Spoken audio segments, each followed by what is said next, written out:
Welcome to the LEC post-game lobby. I am Quickshot, joined by Drakos, and in just a moment or two, Bwipo will be dialing in from Fnatic Gaming House. While we wait for Bwipo, let's jump into a quick review of G2 versus XL.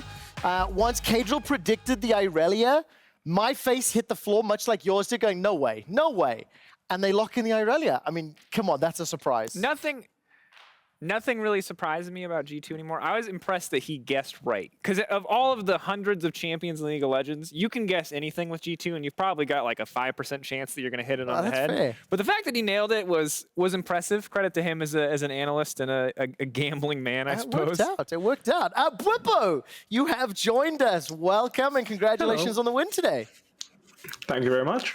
Just before we go further, we will be talking to you. We will be talking about Fnatic. I'm also going to be asking you to rate mine and Deficio's power rankings. Before I do that, did you get a chance to watch the G2 versus XL game or not? No, I did not. I was stuck doing some content obligations, unfortunately. Not stuck. You were lucky enough to take part. Come on, man. Come on. Quickshot, ever the politician. So, content's great. We love it. So, Drakos, what's your biggest takeaway when you look at that game? And maybe in particular, the latter stages. I mean, XL, they got away. They got to the 3 dragons. I was a touch nervous for G2, even though it obviously felt like G2 could always pick up that one. I think what was really cool about this game from an XL perspective was that they were able to push G2 in a lot of areas. Now, as you heard from Grabs, yeah, they probably could have drafted a more traditional comp and played a much cleaner game, but especially in that last instance where you saw Caps pull off that phenomenal outplay where he survived that 2v1 tower dive, that was pushing Caps literally to his mechanical limits to make him survive, where if they were playing against a different team and got that pick, that probably set them up for Soul, that probably set them up for a game win. So the fact that Excel were able to match G2 as much as they were after what were, 2 previously pretty messy games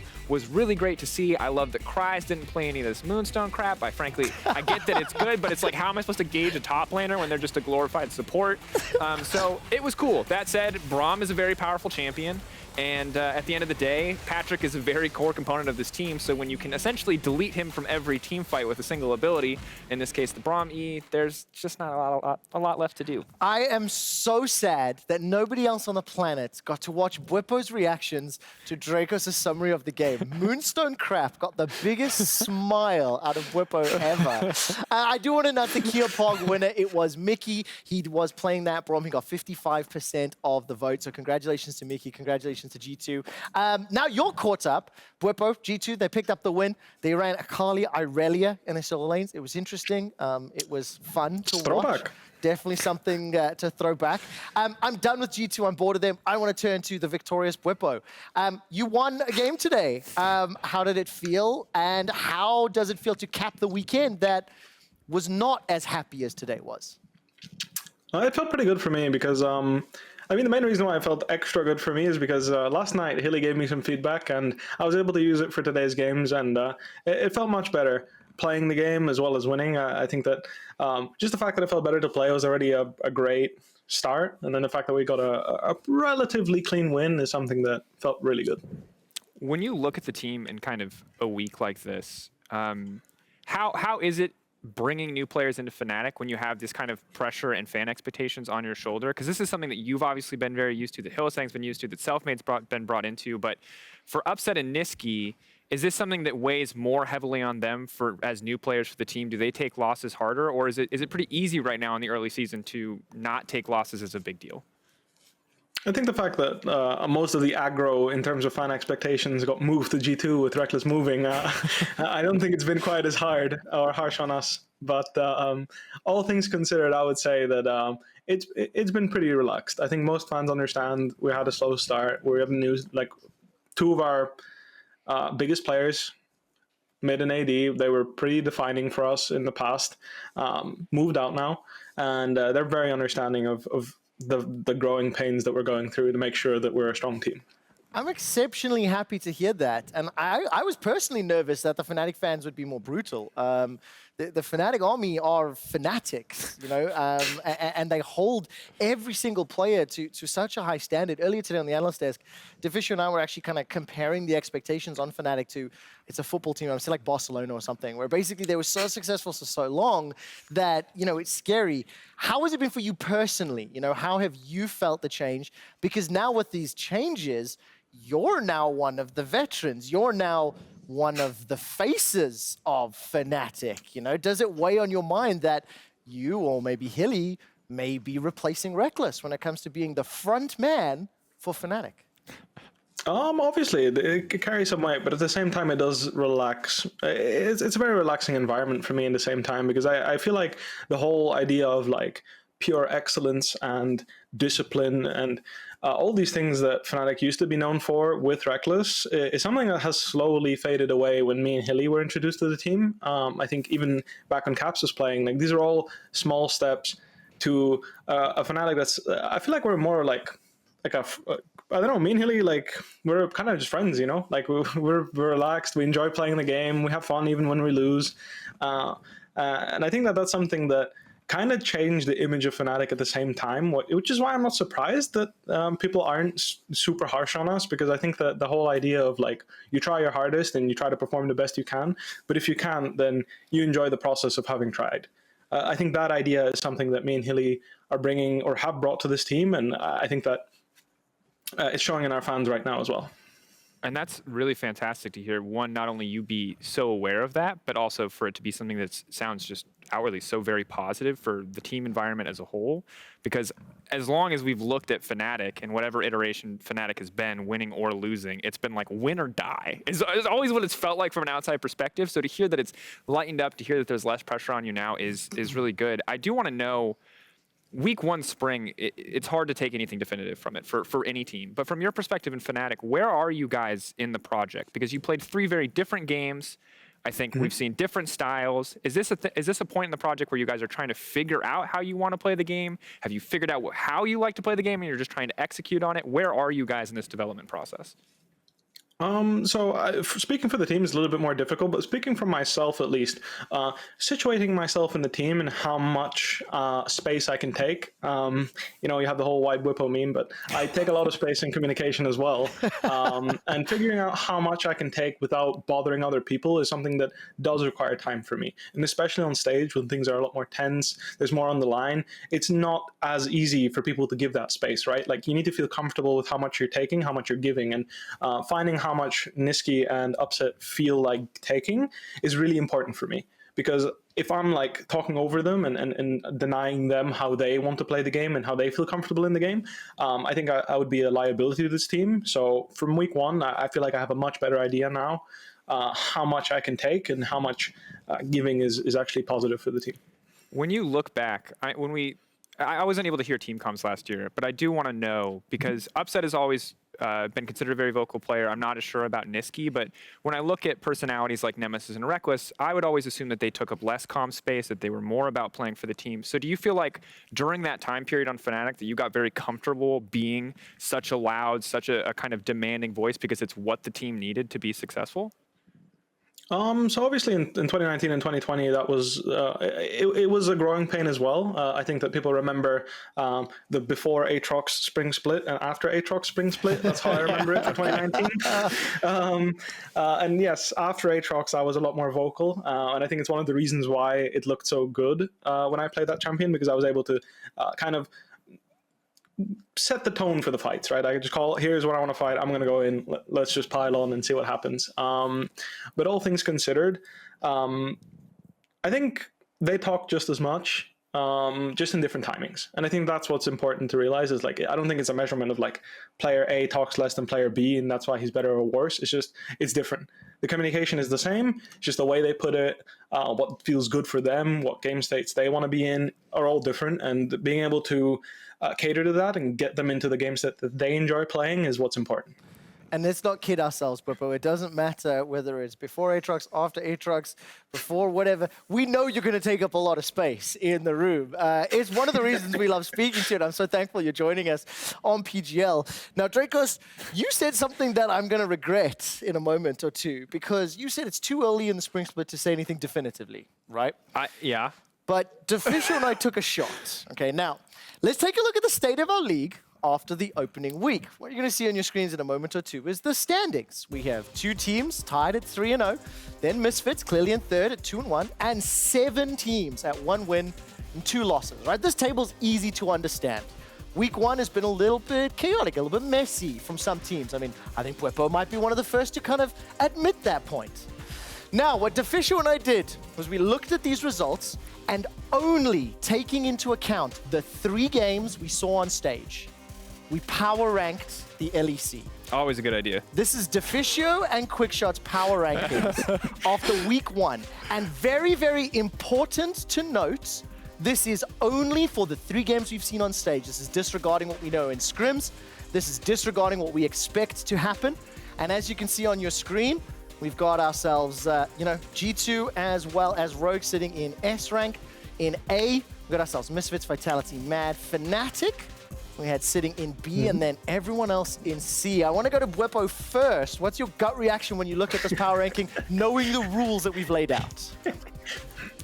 I mean, I don't think it's that unfair, honestly. Like, I think rating Fnatic as a B-tier team, Oh, that is such given a what we've relief shown, for me. it's fair. It's fair. I think that our last game we showed a lot more form and a lot more of what I think everybody expected from our team. Like, I think what I missed most in our first 2 games that I couldn't really find a way to participate in the game, except for the Drakos game where I was on the receiving end of a lot of attention, but I wasn't able to really be a part of what the team needed me to be. I wasn't there for a lot of important fights, and all things considered, I think B is a solid rating given the fact that we pretty much gave up most objectives or fought very poorly around the other ones. So other than game 3, I think that games 1 and 2 were really bad. I mean, games 1 and 2 were C, and game 3 I think was an A, so averaging out on like C+, in other words, a B. I think that's fair. I'm actually so relieved. I was terrified to do this with you because I hate doing these things. And the reason for it was that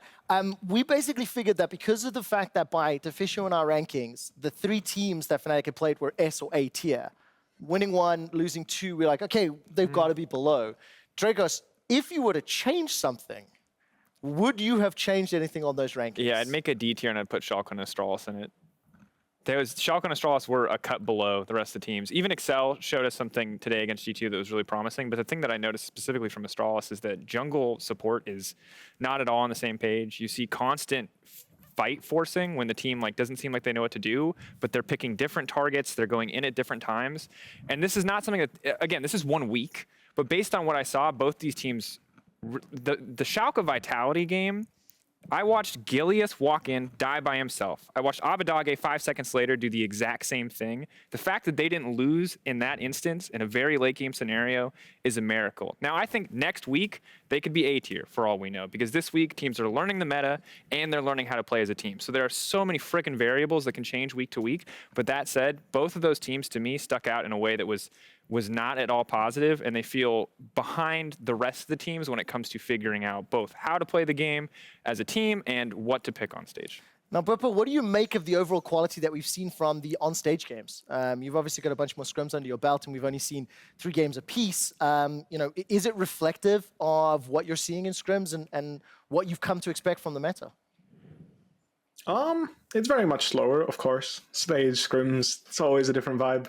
We're much slower. I think all teams are very much slower. I think we're the only, from what I could tell at least, we were a pretty fast team, but we were pretty fast at losing, so that's not much better. But all things considered, I think the meta slows down always. When you have an idea of how the meta is played, when you play on stage compared to on scrims, I think everybody collectively makes less risky decisions. Like, everything has to be kind of approved by the team, because it's a team game. And when you're on stage, it's much harder to be like, oh, I made a mistake, my bad. Compared to when you're in scrims, you make a small mistake. It's not a big deal. It's a practice match, right? But on stage, it weighs a lot more, and everyone feels that pressure more. And curiously, I feel like the players that can go on stage and make those risky plays are usually the best ones. When we look at kind of the weeks to come, I'm curious what your take is, because I think one of the big lessons that I think teams learned this week was that simple to execute compositions with simple ways to start fights are like winning games right now, is what we saw. Usually just a team with a simpler composition with solid scaling won out in the end. Do you expect that trend to stay as teams get more comfortable? Do you think that we'll kind of stray closer to an LPL, LCK meta where we maybe are more comfortable playing, I guess, what you would call global standard? Or do you think we're going to go further and further into the like Ashe bot lane? And this is no flame to comp, it was a fantastic pick, but these kind of like European specific picks that I think offer simpler tools to win the game. Honestly, I think that simpler tools always come back in competitive League of Legends. Like, even when people collectively disagree to play them, all of a sudden one team's going to play them and everyone's like, why don't we do that? 2019 Worlds, great example. Everyone's like popping out with Akali's and whatnot mid lane, and Doonby shows up and slams Nautilus, and everyone's like, wait a second, what? This guy just ulted me, like, what do I do? Alistar showing up for 2018 Worlds, like Lissandra Galio showed up in 2018 Worlds when it was like Aatrox, Akali, Irelia meta, all of a sudden, like, Lissandra shows up, and you're like, wait a second, what? So all things considered, I think these point and clickers, you could call them, they always have a place, and whether or not they can be played is the question, right? Like, if you can't cheat playing these early games, or not necessarily early games, but these solid all-round champions that don't do anything special, is the question of whether you can do that. So, for example, in the Ashe case, if you can lane with Ashe, I think it's a great pick because, well, you throw your arrow, you hit it, something good happens, you miss it, you wait till the next one. It's not that big of a deal. I actually have an analogy that I was taught in my very first job at 17 years old, where I was overreaching, I was trying to do things way more complex than I needed to, and my boss pulled me aside and was like, why are you doing this? Kiss. And I said, what? And he said, KISS, K-I-S-S. Keep it simple, stupid. Now do your job. Why is your entire career defined by acronyms related to KISS or kissing? It stuck with me. It stuck with me. So anyways, that was the advice that I took away from that. And simple things always come back. You heard it from Bwipo. Right, let's move on. Take a look at the key player of the game leaderboard. Larson is currently in first place, followed by VTO and then Patrick. If players are tied, whoever got the highest percentage of votes comes out on top. Razork, obviously, with his Olaf performance doing particularly well. Drakos, are you surprised by the names you're seeing?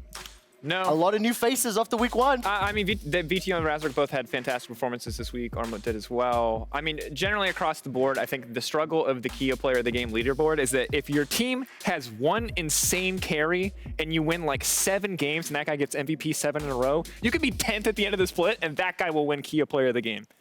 And that's just kind of is what it is. It's how it works. It's a fan vote. All right, let's take a look at next week's schedule. The LEC returns on Friday. Fnatic will be closing out the day along with Vitality. Bwipo, give me some expectations for that game. It's going to be an interesting game. I mean, if we continue our form of the last game we played, going into this game against Vitality, I think we should have a pretty relaxed game. They don't seem to be a team that contests heavily, and they like to play it safe on the top side, at least from the champion picks I've seen. Nothing crazy. So perhaps I can find an opportunity there to get some spice going on for me. I'm excited to put the phrase, if you can lane with Ashe, she's a good pick, to the test. Like, if Comp picks the Ashe and we finally get to see the Hylissang upset bot lane unleashed, because as much as I expected the Samira lane to like pop off and get super aggressive, I'd say it was overall like a pretty tame laning phase. So as someone who's watched Fnatic for many years, I would love to see more coin flip level 2 all in Hylissang. That's all I'm saying. Hey, I would love to see that as well. I have one last thing that I want to ask you, Bwipo, and this is slightly risky on my part. During the course of Ready Check, we had an overreaction segment where we took overreactions from fans. One of those overreactions, which 55% of our viewers that voted in chat agreed with, was Fnatic will not make the spring playoffs. What do you say to that 55%? I don't know. It's hard to say anything, isn't it? It's, I don't know. I've never missed playoffs in my career, I think, right? I'm pretty sure I've played playoffs pretty much every... I think I missed finals once, so it would be a surprise if I missed it, if I missed playoffs for the first time. But I would say that, I don't know. I feel like you're overreacting for the sake of it. You're 100% right. You're 100% right. And the thing that I love is just how genuinely surprised and shocked you are at that statement. It hasn't even crossed your mind. Bwipo, thank you so much, dude. It is always a pleasure having you on the show. Congratulations on the win today. I'm looking forward to seeing you next week. Thank you very much. Have a nice evening. All right, the LEC Super Week is over. You can watch Evil Geniuses versus the Golden Guardians right now in the LCS, which, by the way, LCS music is better than LEC music. Sorry, What? Kevin. We'll be back next Friday for more League of Legends. Pickban Game 5 is a banger. Ignore We'll this see you man. then. We'll see you then. Cheers, everybody. Cheers, Cat Jam, everybody. folks. Not this song, but Oh, Pickban my 5 phone. Game 5. I don't have my phone on me. We can't do the selfie. Sorry, I forgot. Sorry, Sharks. I forgot the selfie. No! It's almost as if he didn't want to do it, isn't it? Twitch chat. What? Completely dismantle Astralis from beginning to end. Fnatic have totaled 47 deaths combined. This G2 looks this good this early into the year. Rogue's new lineup is doing fantastic. Now, gold card comes through, good damage onto Shigenda. There is the curtain call. Shigenda's gonna fall at the start of the fight. Promise Q almost goes down as well. Will, in the end, get taken out. Zanzava going back onto Comp at the cleanse, the moves. Look at Comp trying to escape from this fight. He's rooted up with a deadly flourish, and now he is in no man's land. Shut down by Nuke Duck. Astralis picking up their first win. But it seems that Rogue have found themselves another pick. Yeah, Blue really has no tools apart from stealing away the Cougar form and using the jump Blue. That was beautiful. Yeah, look at this. Hillesang and Selfmade playing together. Pull back, suppress, limit now running for the hills. Aftershock still procs. He's got a few more moments. Big Haymaker, the follow-up is going to connect. My God, perfectly aimed there from Selfmade, just barely getting it to pop on the end.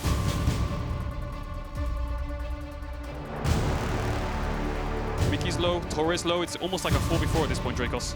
3K getting lower. Dan trying to make his way into the pit, looking for an opportunity. Fishing, but he's going to get stunned. He's going to get locked up, and he's going to get taken down. G2 will not give the opportunity for the soul to fall away. They secure the dragon, and now they're looking for the fight. Caps dashing forward. Cloud Force in from Yankos, looking for an opportunity. Torre finished off.